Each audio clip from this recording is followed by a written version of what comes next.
of stuff. It was, it was wonderful. It's a heck of a morning, and I'm telling you all, there are folks out here that have been doing stuff for years.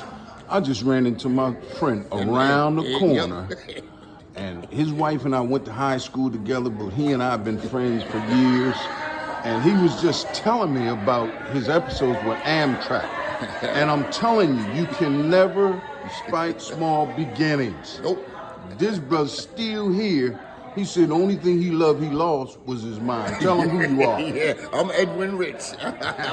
Hey, talk about that. Talk about that. I was the first one. Amtrak. I was the first black union representative for Amtrak. Were you? That they never had. Yep. Now, I won by 7 votes. Well, it was the first time that they ever had to have a recount. How many votes? 7. Really? That's right. So, what kind of obstacles was it? Well, they didn't want me to be in there because they knew that I was going to tell everything. The membership was paying us to do the work for them. And they didn't want no black people on there unless you was Italian, Polish, Irish, or something like that, or German. You wasn't on the union board. But I decided that I wanted to change that.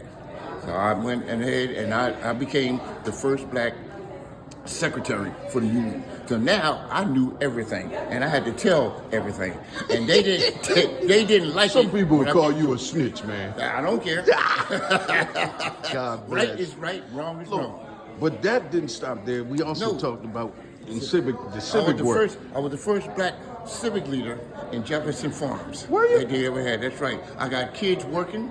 During the summertime, I had speed bumps put in. Well, it's not called Jefferson Farm now. What's it called? Yes, it Willow is. Run? What?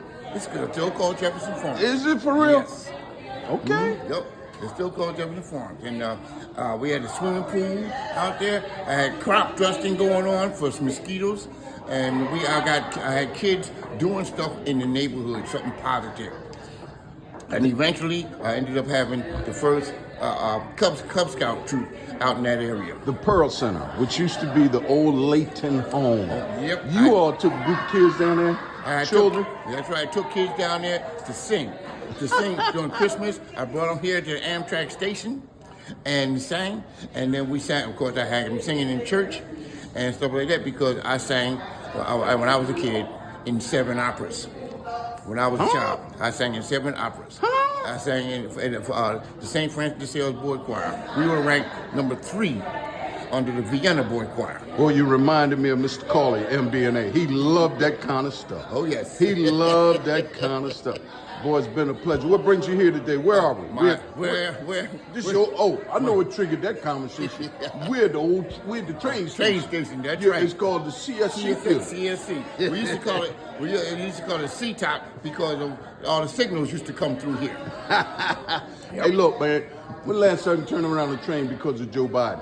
Oh, man, that was back in the 80s. I was the car inspector. We had to turn the train around.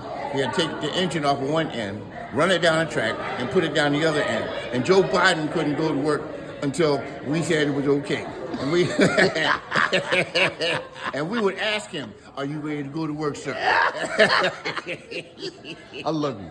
All right, well, thank you.